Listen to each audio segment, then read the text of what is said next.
Baik, bismillahirrahmanirrahim. Assalamualaikum warahmatullahi wabarakatuh. Selamat siang semuanya ya, teman-teman yang mengambil mata kuliah fisika listrik, baik kelas A, kelas B, ataupun kelas C ya. Pada pertemuan kali ini, kita akan membahas terkait dengan besaran gelombang.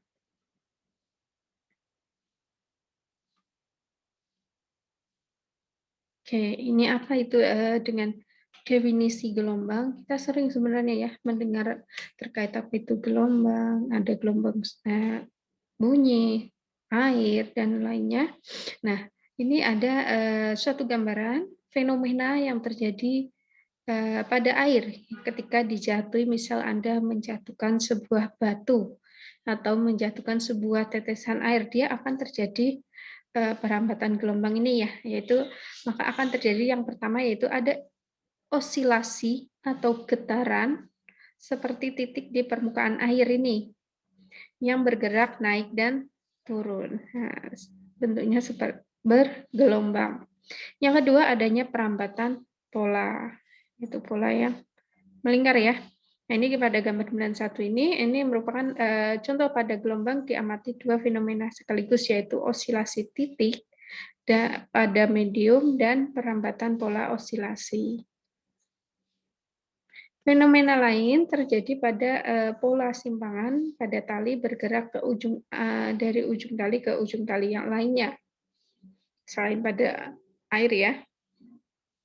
Jadi gelombang ini merupakan osilasi yang merambat pada suatu medium tanpa diikuti perambatan bagian-bagian medium itu sendiri. Nah, ini pengertian dari gelombang itu sendiri.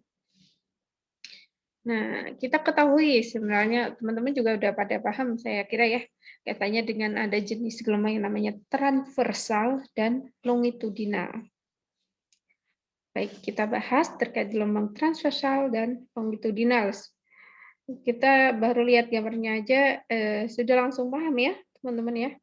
Baik, ini ada contoh gelombang tali pada pola yang terbentuk merambat sepanjang tali, sedangkan gerakan komponen tali atau simpangannya terjadi dalam arah tegak lurus tali. Gelombang transversal tersebut merupakan gelombang dengan arah osilasi yang tegak lurus dengan arah lambatnya. Ini namanya gelombang transversal. Sedangkan untuk gelombang bunyi dihasilkan akibat pemberian tekanan. Arah osilasi yang terjadi searah dengan perambatan gelombang. Contohnya gelombang bunyi pada udara ya. Arah getarannya persis sama dengan arah rambatannya, atau gelombang dengan arah osilasi yang sama dengan arah rambatnya ini kita namakan dengan gelombang longitudinal. Kalau yang pertama dia tegak lurus dengan arah rambatnya, yang kedua atau yang longitudinal, arah osilasinya sama dengan arah rambatnya. Bisa membedakan ya teman-teman terkait dengan gelombang transversal dan longitudinal. Baik, saya lanjutkan berkaitan dengan besaran-besaran gelombang. Kita bisa mempelajari yang besaran-besaran apa saja yang dimiliki oleh gelombang, yaitu antara lain ada simpangan. Simpangan ini merupakan jarak perpindahan titik pada medium yang diukur dari posisi keseimbangan. Jadi selama gelombang merambat, simpangan satu titik pada medium selalu berubah-ubah, mulai dari nilai minimum hingga nilai maksimum. Nilai maksimum dan minimum dapat dicapai secara periodik. Nah, ini ada contoh dari simpangan satu gelombang. Terus yang berikutnya ada amplitudo, yaitu kaitannya dengan simpangan maksimum titik dalam medium yang dilewati gelombang. Nah, ini ada contoh dari amplitudo gelombang adalah panjang simpangan maksimumnya. Terus selanjutnya ada periode. Ini merupakan waktu yang diperlukan atau dibutuhkan oleh suatu titik ya pada medium untuk kembali ke keadaan osilasi awal atau semula, yaitu misalnya suatu titik berada pada simpangan 0. Kemudian simpangannya membesar dan mencapai pada titik maksimum. Terus mengecil lagi menjadi nol, lalu bergerak menuju simpangan maksimum negatif. Kemudian kembali ke nol lagi. Dengan selang waktu untuk urutan gerak dari yang pertama sampai yang kelima tadi atau terakhir, ini disebut satu periode.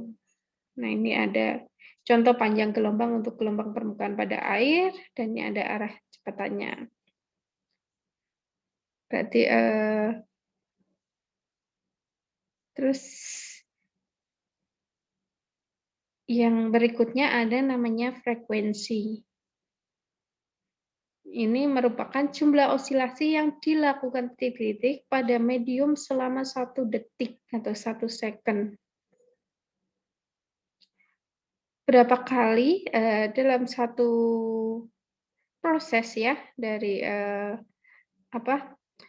titik berada pada simpangan 0 sampai ke maksimum, kembali mengecil ke 0 lagi, ke negatif dan ke 0 lagi, atau dari sini ya berarti ya. Dari 0, terus dia membesar, maksimum dan menjadi ke 0 lagi, terus ini menuju ke simpangan yang negatif, maksimum negatif, dan dia kembali ke 0 lagi. Nah, ini kaitannya dengan frekuensi juga ya, di tersebut tadi berlangsung selama 1 detik. Nah, ini dinamakan frekuensi gelombang. Terus ada namanya panjang gelombang. Jadi panjang gelombang ini merupakan jarak 2 puncak berdekatan atau jarak 2 lembah berdekatan. Kita bisa lihat ini untuk panjang gelombang ya, bisa jarak antar 2 puncak ataupun jarak antar 2 lembah yang berdekatan. Terus ada namanya kecepatan osilasi. Ini mengukur berapa cepat perubahan simpangan titik-titik pada medium. Pada gelombang transversal, kecepatan osilasi mengukur berapa cepat gerakan naik dan turunnya simpangan. Pada gelombang longitudinal, kecepatan osilasi mengukur berapa cepat getaran maju dan mundur titik-titik dalam medium. Terus yang terakhir yaitu ada namanya kecepatan rambat gelombang. Ini untuk mengukur berapa cepat pola osilasi berpindah dari satu tempat ke tempat yang lain. Nah, ini ditunjukkan pada gambar 9.6. Ini kecepatan rambat gelombang dengan arah panah ini ya. Oke. Terus selanjutnya yaitu ada namanya persamaan gelombang. Untuk gelombang yang memiliki pola sinusoidal, ini merupakan pola gelombang yang merupakan fungsi sinus atau kosinus, bentuk umum simpangan gelombang yang mempunyai persamaan ini. Y terhadap X dan T. Nah, ini simpangan titik pada medium yang berada pada koordinat X pada waktu T dengan A adalah amplitudo simpangan, cos ini adalah cos, terus dalam kurung ini merupakan fase gelombang ya. Untuk T adalah periode, lambda panjang gelombang, V0 adalah fase awal gelombang, T kecil untuk waktu, dan X posisi. Jadi semua bagian yang berada dalam tanda kurung kosinus ini merupakan fase gelombang. Kita bahas terkait frekuensi sudut, kita bisa cari yaitu dengan rumus omega sama dengan 2pi per periode. Untuk bilangan gelombang kita cari dengan rumus K2pi sama dengan 2pi per panjang gelombang. Untuk persamaan gelombang kita juga dapat menuliskan yaitu dengan persamaan Y X terhadap T, Y sama dengan A cos omega T min KX plus V0.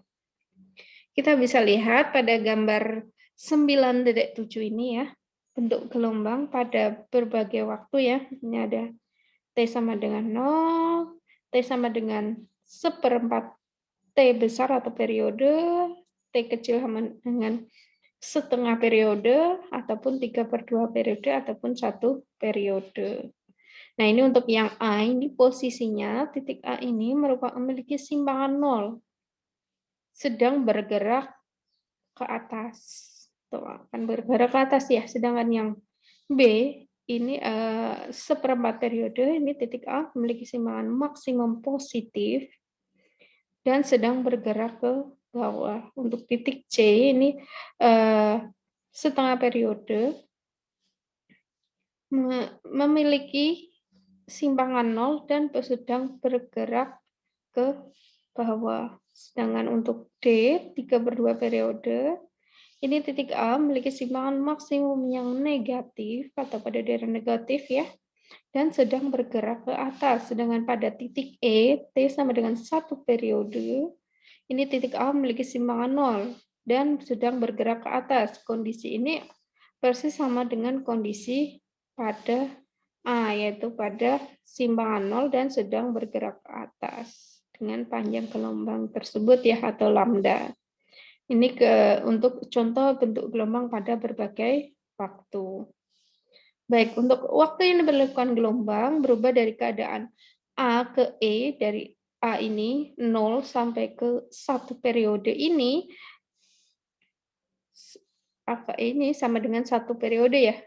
Selama selang waktu T, gelombang telah berpindah sejauh lambda atau panjang gelombangnya ya. Jadi gelombang telah berpindah sejauh lambda ini, dengan demikian dapat kita ini ya berikan bahwa kecepatan rambat gelombang kita tuliskan V sama dengan lambda per T atau V sama dengan omega per K.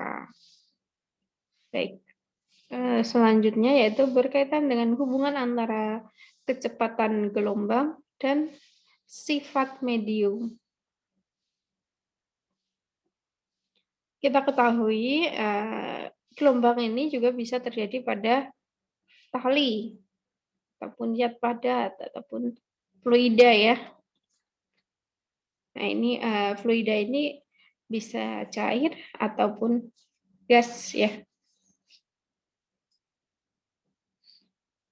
Nah ini untuk gelombang tali, kecepatan rambat gelombang pada tali bergantung pada tegangan tali dan massa jenis dari tali. Maka itu bisa kita rumuskan dengan persamaan V sama dengan akar dari Ft per mu. Ft adalah gaya tegang talinya, mu adalah massa tali per satuan panjangnya.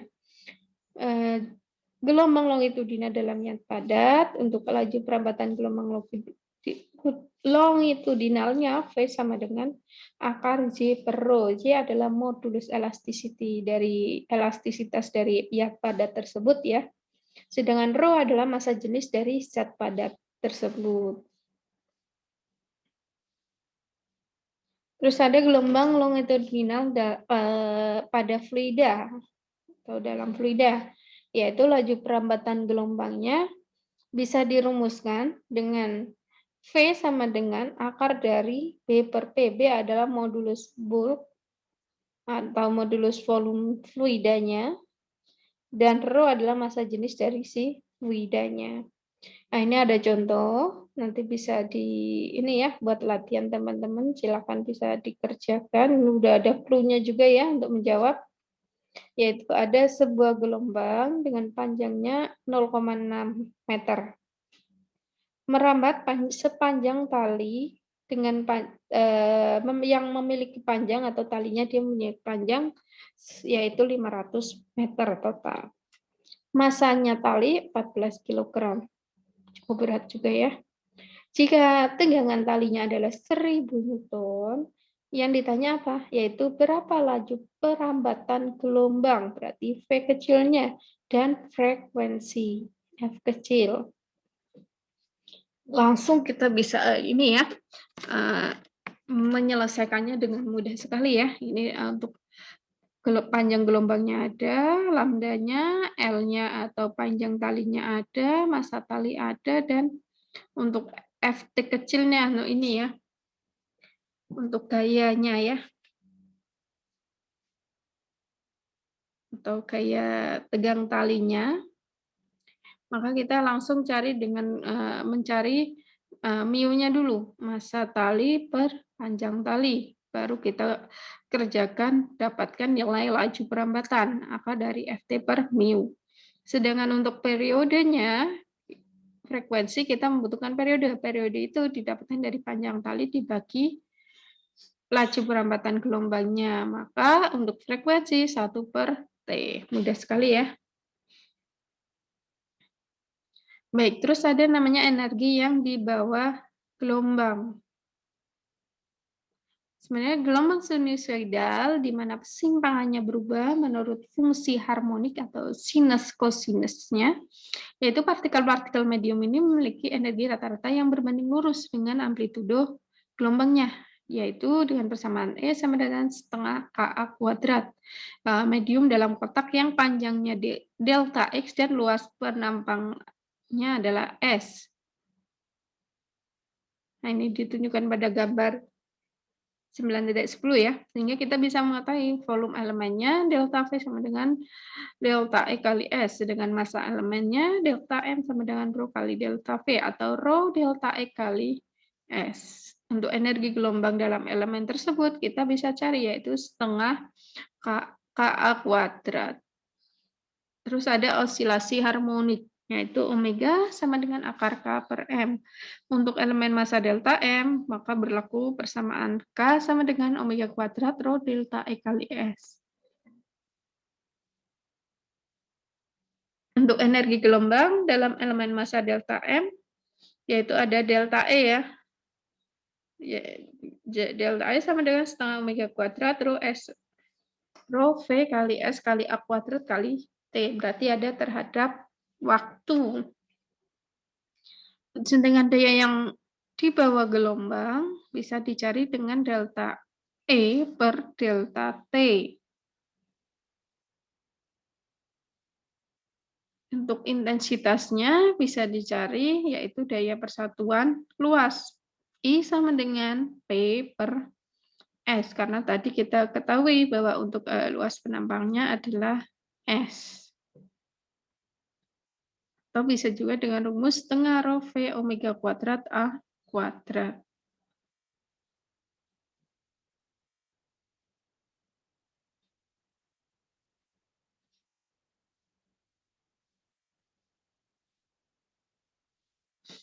Terus selanjutnya yaitu ada kebergantungan intensitas pada jarak. Pada proses perambatan gelombang, yaitu energi yang dipindahkan berasal dari sumber karena energi kekal. Maka ketika melewati suatu permukaan yang berbeda, maka daya yang dimiliki gelombang selalu tetap. Karena daya yang selalu tetap ini, sedangkan luas permukaan yang bisa berubah, maka intensitas akan berubah-ubah selama gelombang merambat atau menjalar ya. Jadi intensitasnya itu bisa berubah terhadap luasannya ya. Nah, ini untuk mencari luasannya kuadrat. Terus ada gelombang bola. Contoh gelombang bola yang berasal dari sebuah sumber titik yang merambat ke segala arah. Ini permukaan yang dilewati gelombang adalah sepermukaan bola. Jika jarak tempat pengamatan ke sumber, ini ya source-nya atau sumbernya di tengah ya, terhadap permukaan bola,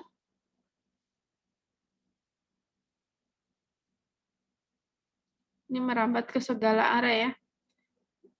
Jika jarak tempat pengamatan ke sumber, dia mempunyai R atau jarak ya, sumber gelombang R, maka luas permukaan yang dilewati gelombang dapat kita cari S sama dengan 4pi R kuadrat, karena dia bentuknya adalah bola, maka kita bisa cari untuk luasannya. Untuk dua tempat yang berbeda, ini ada R1 dan R2 ya, berarti ada dua sumber berarti ya. Arahnya ada dua, berarti dia ada dua diameter, ada dua jarak terhadap sumbernya, maka di sini ditulis ada R1 dan R2, maka akan muncul I1 dan I2. Jadi kebergantungan amplitudo terhadap jarak dari sumber gelombang A2 per A1 sama dengan R1 per R2.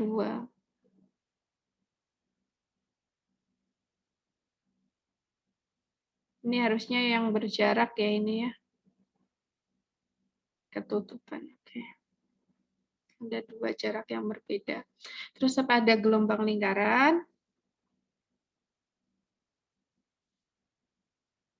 ini gelombang permukaan air yang dijatuhi batu atau air tadi ya. Luas permukaan yang dilewati gelombang sebanding dengan keliling dari lingkaran sekitar sumber. Sehingga I2 per I1 sama dengan R1 per R2 dan memiliki konsekuensi A2 per A1 sama dengan akar dari R1 per akar dari R2-nya. Terus ada namanya muka gelombang. Yaitu dia ini ada gambar ya, muka gelombang air yang berbentuk lingkaran. Jadi ini merupakan sifat gelombang, salah satunya yaitu untuk sifat gelombang ya. Dia ada pemantulan, pembiasan, dan superposisi gelombang.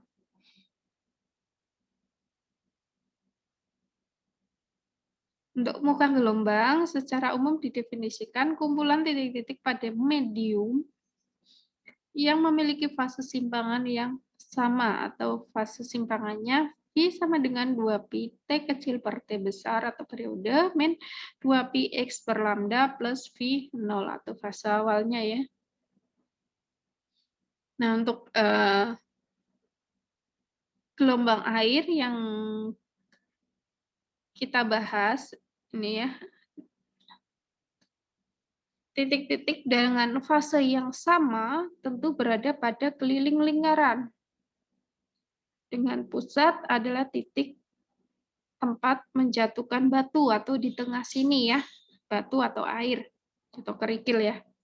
Untuk gelombang bunyi yang bersumber dari satu titik, muka gelombang adalah permukaan bola yang pusatnya berada pada lokasi sumber bunyi. Untuk gelombang air yang dihasilkan dengan menaik turunkan plat atau panjang, maka muka gelombang akan berbentuk garis datar. Nah, satu sifat yang menarik yaitu arah perambatan gelombang selalu tegak lurus dengan muka gelombangnya.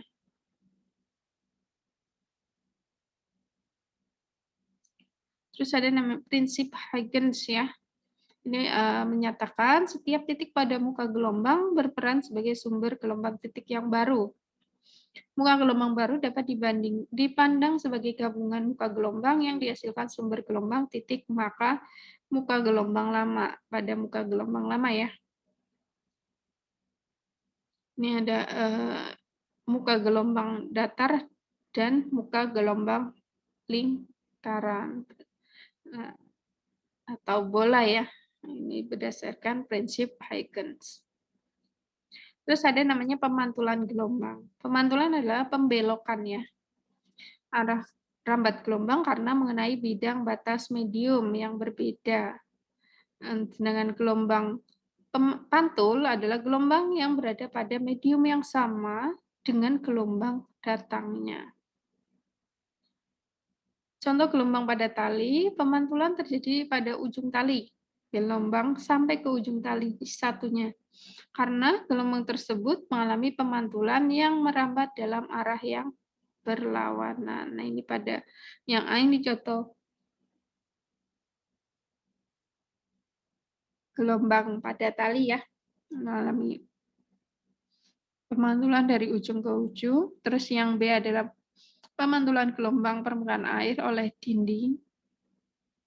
Yang C adalah pemantulan gelombang cahaya oleh sebuah logam ya. Nah, ini kaitannya dengan adanya sudut datang, sudut mantul, dan arah normal. Sebelum menentukan arah gelombang datang dan pantul, maka perlu dimengerti, yaitu untuk arah normal, arah yang tegak lurus terhadap bidang pantulnya, sedangkan sudut datang atau pada arah gelombang datang ini, delta delta D merupakan sudut yang dibentuk oleh arah sinar datang dan arah terhadap arah normal. Sedangkan untuk sudut pantul atau theta P, sudut yang dibentuk oleh arah sinar pantul terhadap arah normalnya. Theta D dan theta P. Bisa dipahami ya, untuk arah gelombang datang dan pantul.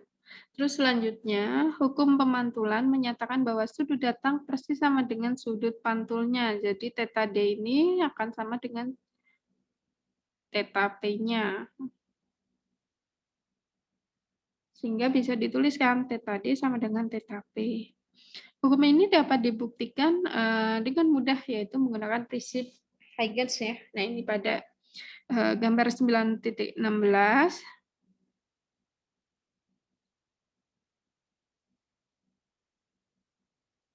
Pembuktian dari hukum pemantulan, yaitu pada titik A dan B yang berada pada muka gelombang sinar datang.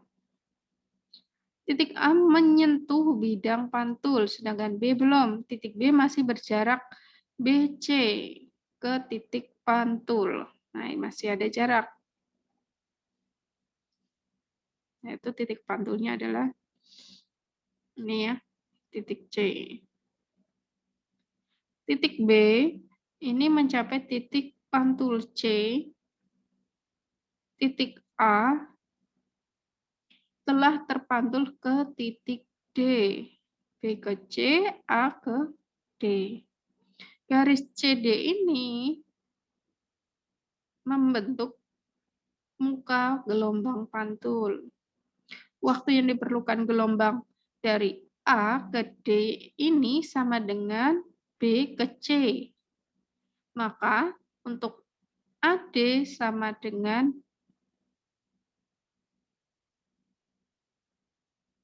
AC. Segitiga ADC dan ABC memiliki sudut siku-siku masing-masing pada titik D dan pada titik B ya, sama ya.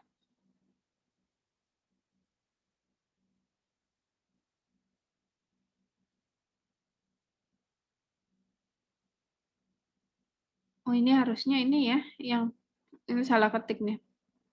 AD sama dengan BC, bukan AC ya. Ini salah ketik, mohon maaf.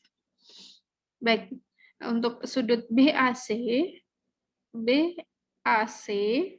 adalah sudut datang. Sedangkan sudut DCA sudut pantul.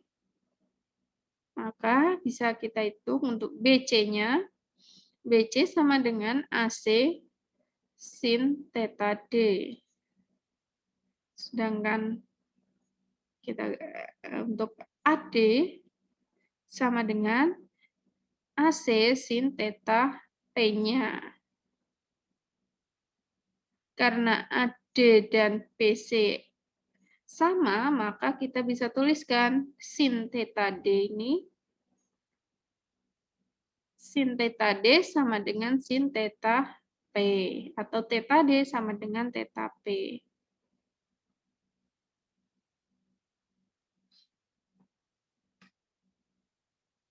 Baik, kita ini ya, coba sekalian tadi yang harusnya ini BC, bukan.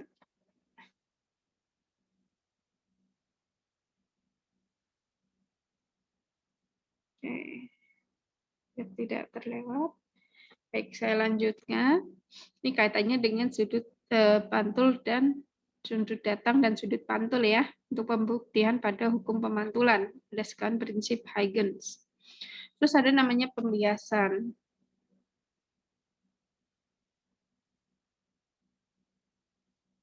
Nah, ini ada pembiasan. Ini terjadi karena gelombang memasuki medium yang berbeda. Jadi ada dua medium ya. Dan kecepatan gelombang pada medium awal dan medium yang dimasuki berbeda. Jika arah datang gelombang tidak sejajar dengan garis normal, maka pembiasan menyebabkan pembelokan arah rambat gelombangnya. Nah, ini ada contoh pada gambar 9.19 yang A ini pembiasan gelombang pada permukaan air. Dia terjadi pembiasan ya, ini ada sudut datang dan ini sudut biasnya. Ini yang B ini pada gelombang gelombang cahaya ya. Ini arah datang dari udara, terus di cahaya ini diarahkan ke air ya ini ya. Ada bak dan terjadi pembiasan. Jadi untuk gelombang air yang melalui daerah yang lebih dangkal mengalami perubahan kecepatan sehingga terjadi pembiasan. Cahaya yang bergerak dari udara ini ke air mengalami pembiasan karena perbedaan kecepatan cahaya di udara dan di air. Maka terjadi pembiasan karena pada dua medium yang berbeda. Untuk kecepatan gelombang pada medium, yaitu V kecil, gelombang datang dari medium pertama ke kedua, maka hubungan antara sudut datang dan sudut bias memenuhi, yaitu sin theta D per V1 sama dengan sin theta B per V2. Dengan demikian, sudut datang sama dengan sudut beta B adalah sudut bias. Kalau tadi sudut P ya, pantul, di sini sudut bias. Pembuktian persamaan di atas ini berdasarkan prinsip Huygens, ini kalau yang pertama tadi pemantulan, ini untuk pembuktian untuk pembiasan. Perhatikan muka gelombang AB ini ya, pada medium 1, titik A menyentuh bidang batas, sedangkan titik B belum menyentuh bidang batas. Sini atas. Yang kedua, pada saat delta T, terus berikutnya gelombang pada titik B menyentuh bidang batas pada titik C. Sehingga untuk segitiga A, B, C, dan A, D, C merupakan segitiga siku-siku ya, masing-masing pada titik B ini dan pada titik D sikunya. Maka untuk sudut BCA sama dengan theta D, dan pada sudut DCA ini adalah theta biasnya. Ini theta datangnya atau sudut datang dan sudut biasnya. Sehingga kita bisa tuliskan bahwa untuk BC sama dengan AC sin theta D. Sedangkan untuk AD sama dengan AC sin theta B. Ini untuk pembuktian berdasarkan prinsip Huygens pada hukum pembiasan. Ini ya.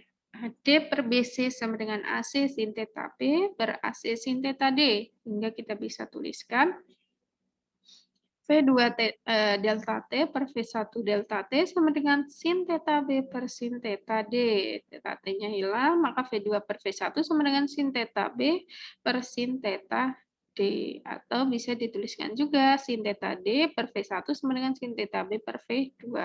Jadi khusus untuk gelombang cahaya ini, kecepatan rambat gelombang dalam medium dengan indeks bias N kecil ya, adalah V sama dengan C per N. Dengan demikian, untuk hukum pembiasan untuk gelombang cahaya bisa dituliskan dengan hukum Snell ini, yaitu bisa dengan sin theta D per C per N1 sama dengan sin theta B per C N2, atau N1 sin theta D sama dengan N2 sin theta biasnya.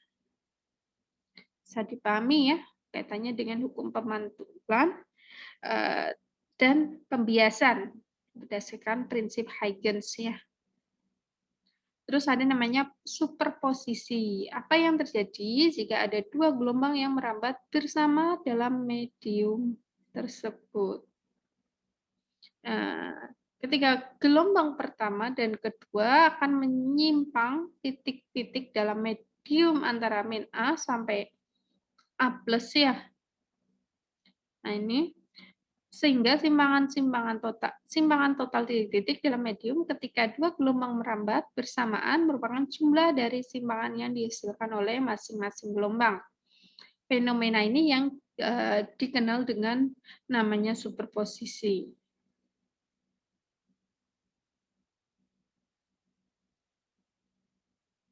Terus ada superposisi gelombang sinusoidal, dituliskan bersamaan A aksen sama dengan 2A cos 0 sama dengan 2A. Jika kondisi ini dipenuhi, maka amplitudo gelombang superposisi menjadi 2 kali amplitudo gelombang semua. Jika kondisi ini dicatat, maka dua gelombang dikatakan sefasa dan superposisi yang terjadi disebut superposisi konstruktif. Sudah sefasa ya, dua gelombangnya. Nah, ini ada penggambaran atau ilustrasi pada saat superposisi gelombang yang A ini ketika terjadi superposisi gelombang asal yang memiliki fasenya sama. Fasenya sama ya. Oke. Sedangkan pada gambar B, superposisi gelombang asal memiliki beda fase pi/2. Sedangkan untuk yang C, ini gelombang asal memiliki superposisi gelombang asal yang memiliki beda fase sejauh pi. Jadi untuk persamaannya A aksen 2 sama dengan 2A cos pi/2 adalah 0. Jika kondisi ini dipenuhi, maka amplitudo gelombang superposisinya 0. Pada kondisi ini, kedua gelombang dikatakan berlawanan fase dan superposisi yang terjadi disebut superposisi destruktif karena berlawanan fase. Kalau yang pertama tadi konstruktif dia sefase. Kalau ini berbeda fase ya. Bisa dibedakan ya antara superposisi konstruktif dan destruktif. Ini kondisi ya harusnya ya.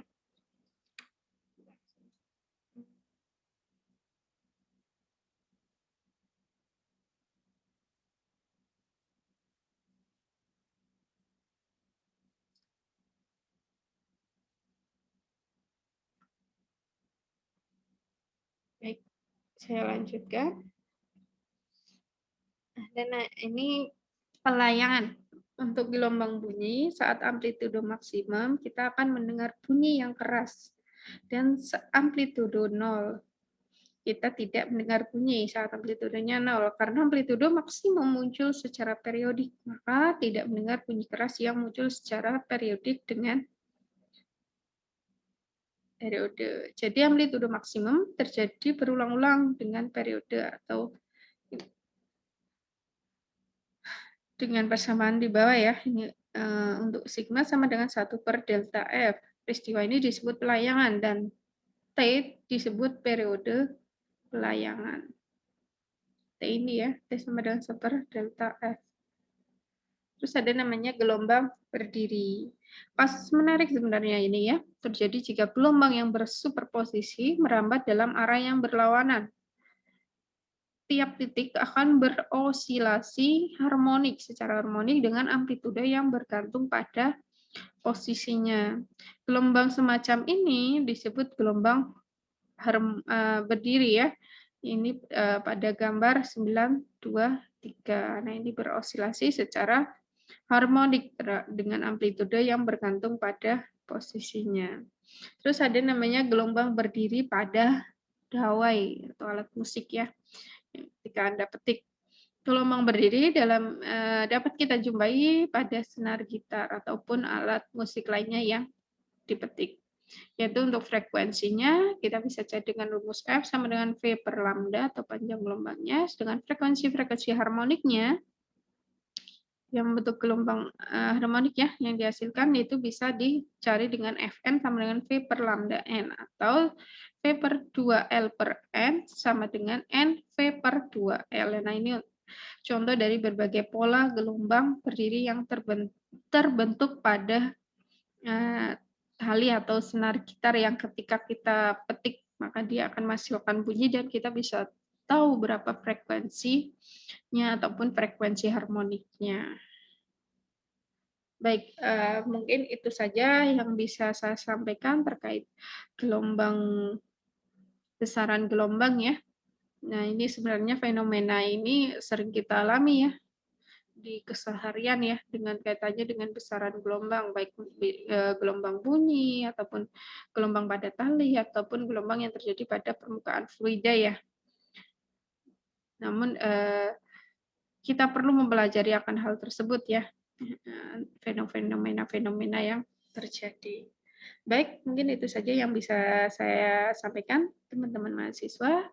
Silakan nanti untuk diskusinya di ini ya, tiap minggunya silakan tetap dipersiapkan untuk kelompok 3 pada minggu besok. Terima kasih. Wabillahi taufiq wal hidayah. Wassalamualaikum warahmatullahi wabarakatuh.